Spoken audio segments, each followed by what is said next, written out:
कहानी की शुरुआत में हम शैरन नाम की 45 साल की एक विडो से मिलते हैं। कुछ महीने पहले उसके हस्बैंड को रात में घर लौटते वक्त किसी ने स्टैब कर दिया था और आज तक किलर का पता नहीं चल पाया। शैरन अपने पति की मौत से पूरी तरह टूट चुकी है। उसका एक बेटा है एंथोनी, जो अपने पिता की मौत से गहराई से प्रभावित है। हालांकि ये वक्त उसके लिए बहुत मुश्किल है, फिर भी शैरन अपने बेटे का ध्यान रखती है और काम पर भी जाती है। पति की मौत के बाद उसकी जिंदगी से सारी खुशी गायब हो चुकी है और वो लोनलीनेस से जूझ रही है। शैरन का एक चाइल्डहुड फ्रेंड है जो अब एक पुलिस ऑफिसर है और वही उसके पति के मर्डर की जांच कर रहा है। वो शैरन से अक्सर मिलता है और उसे वादा करता है कि वो किलर को जरूर ढूंढ निकालेगा। वो शैरन से प्यार करता है, लेकिन शैरन उसे सिर्फ एक करीबी दोस्त की तरह देखती है। इस बीच एंथनी कॉलेज में नया है। वो थोड़ा शर्मीला है, इसलिए दोस्तों से घुलने मिलने में मुश्किल होती है। एक लड़का उसे परेशान करता है, तभी 19 साल का डिलन वहां आता है और बुली पीछे हट जाता है। डिलन स्मार्ट, कॉन्फिडेंट और पॉपुलर है। वो नोटिस करता है कि एंथोनी को एक लड़की पसंद है, लेकिन वो उससे बात नहीं कर पाता। डिलन उसकी मदद करता है और दोनों की मुलाकात करवाता है। एंथोनी को अच्छा लगता है कि आखिरकार उसने उस लड़की से बात कर ली। साथ ही बाद में लॉकर रूम में एंथोनी पूछता है कि डिलन उसकी मदद क्यों कर रहा है। डिलन कहता है कि वो जानता है बिन पिता के बड़े होना कैसा होता है। उसका खुद का फादर ने सुसाइड कर लिया था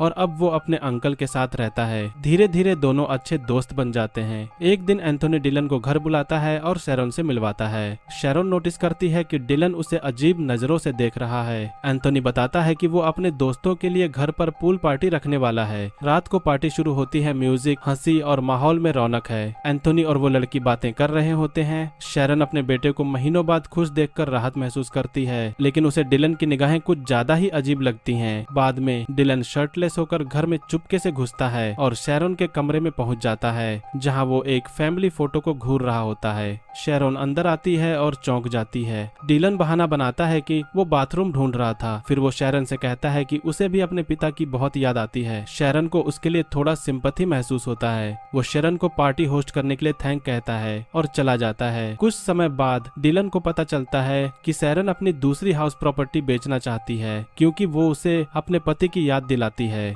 डिलन कहता है कि उसका अंकल खरीदने में इंटरेस्टेड है और घर देखने की बात करता है। जब शैरन उसे घर दिखाने ले जाती है तो दोनों बातें करते हैं और शैरन को उसके साथ एक अजीब सा कनेक्शन महसूस होता है। डिलन ये नोटिस करता है। डिलन एंथोनी को उस लड़की का नंबर भी दे देता है। एंथोनी को लगता है उसे एक सच्चा दोस्त मिल गया है। अब डिलन घर पर ज्यादा आने लगा है और शैरन भी उसकी मौजूदगी में कुछ खुश सी लगने लगी है। एक दिन ऑफिस में शैरन को एक ईमेल आती है जिसमें उसके पुराने अफेयर का जिक्र होता है। वो घबरा जाती है और अपने सेक्रेटरी को बताती है। सेक्रेटरी सलाह देती है कि वो अपने पुलिस वाले दोस्त को बताए, क्योंकि उसने ऐसे एनोनिमस ईमेल्स पहले भी देखे हैं। लेकिन शैरन अपनी पुरानी बातें उजागर नहीं करना चाहती, इसलिए वो चुप रहती है। कॉलेज में डिलन एंथोनी को लड़की को आस्क आउट करने के लिए प्रोत्साहित करता है। एंथोनी हिम्मत करके उसे डेट पर चलने को कहता है और लड़की मान जाती है। उस शाम डिलन उस लड़की को एंथोनी के घर छोड़ देता है और एंथोनी डिलन की कार लेकर डेट पर चला जाता है। डिलन घर पर शैरन के साथ रह जाता है। शैरन खुलकर अपने दिल की बात बताती है कि उसका पति उसे नेग्लेक्ट करता था।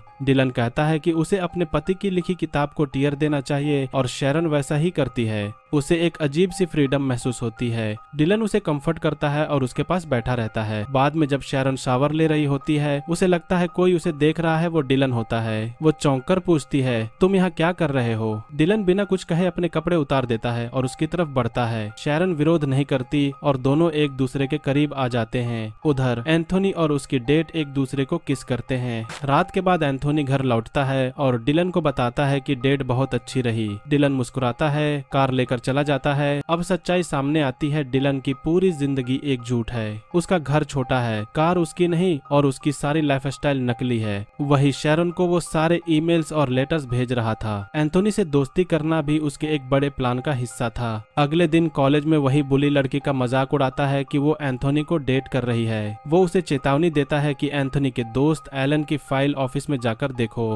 रात को शैरन को डिलन का मैसेज आता है। वो फिर से दूसरे घर को देखने की बात करता है। शैरन वहां पहुंचती है और दोनों फिर से किस करते हैं। उन्हें पता नहीं होता कि बाहर एक कार खड़ी है जिसमें कोई उनका वीडियो रिकॉर्ड कर रहा है। डिलन और शैरन अंदर जाते हैं और ज्यादा इंटीमेट हो जाते हैं। हैं। अगले दिन कॉलेज में वो लड़की एंथनी को एक वीडियो दिखाती है उसकी माँ और डिलन को किसिंग करते हुए। वो बताती है, मैंने डिलन पर भरोसा किया था, लेकिन जब उसकी फाइल देखी तो पता चला वो 21 साल का है और कॉलेज छोड़े हुए काफी समय हो गया। वो मुझे तेरे दूसरे घर पर इसलिए बुलाया ताकि मैं उसे तेरी माँ के साथ देख सकूं। एंथनी सदमे में चुपचाप चला जाता है। जैसे ही लड़की भी जाने लगती है, डिलन आता है, उसका फोन छीनता है और वीडियो खुद के फोन में सेव कर लेता है। लड़की फोन वापस लेकर गुस्से में निकल जाती है। डिलन उसके पीछे जाता है। उधर शेरन अपने असिस्टेंट के साथ घर पर होती है। जब उसे पता चलता है कि वही वीडियो अब ऑनलाइन वायरल हो गया है, वो डर जाती है। तभी डोरबेल बजती है। दरवाजे पर उसका पुलिस ऑफिसर फ्रेंड होता है। वो बताता है कि उसे शेरन के पति के केस से हटा दिया गया है क्योंकि कोई प्रगति नहीं हो रही थी। शेरन सब कुछ कबूल कर लेती है, वीडियो, ईमेल्स और लेटर्स, सब कुछ। ऑफिसर को बहुत दुख होता है, खासकर इस बात से कि शेरन का डिलन के साथ रिश्ता था क्योंकि वो खुद उससे प्यार करता है। शेरन माफी मांगती है लेकिन वो गुस्से में चला जाता है। बाद में एंथोनी अकेला घर पर होता है जब उसे अपनी गर्लफ्रेंड के फोन से मैसेज आता है कि वो डिलन के घर आए। एंथोनी बाइक से पहुंचता है लेकिन घर बंद होता है। अचानक डिलन पीछे से आता है और उसे बेहोश कर देता है। असल में डिलन ने उसकी गर्लफ्रेंड के फोन से फेक मैसेज भेजा था। फिर वो उसी फोन से शेरन को टेक्स्ट करता है कि एंथनी आज रात गर्लफ्रेंड के घर रुकेगा। थोड़ी देर बाद शेरन को उसी एनोनिमस सेंडर का ईमेल आता है। उसे दूसरे घर बुलाया जाता है। वो अपने पुलिस वाले दोस्त को बताती है और रात को वहां जाती है। घर पहुंचते ही एक प्रोजेक्टर पर वीडियो चल रहा होता है। पीछे से डिलन आता है। अब सच्चाई सामने आती है, शेरन का एक बार डिलन के पिता के साथ अफेयर था। जब वो रिश्ता सामने आया, डिलन के पिता ने सुसाइड कर लिया। बाद में उसकी माँ ने ओवरडोज से जान दे दी और डिलन अनाथ हो गया। वो शेरन को अपनी जिंदगी बर्बाद करने के लिए दोषी मानता है। एंथोनी से दोस्ती और शेरन को सेड्यूस करना सब उसके रिवेंज प्लान का हिस्सा था। डिलन चाकू निकालता है और कहता है, यही वो नाइफ है जिससे मैंने तेरे हस्बैंड को मारा था, वही नाइफ जो मेरे पिता ने खुद पर इस्तेमाल की थी।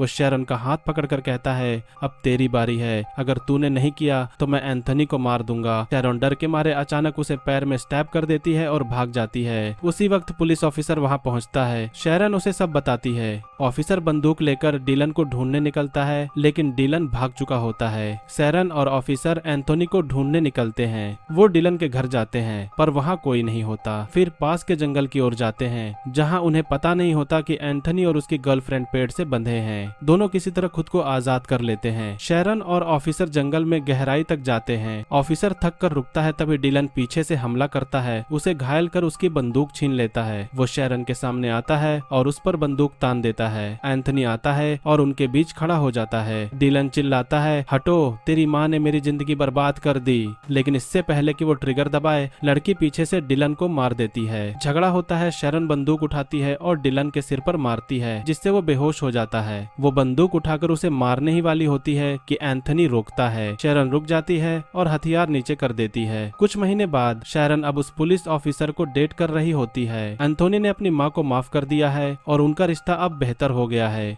कहानी एक क्लोजर और होप के एहसास के साथ खत्म होती है।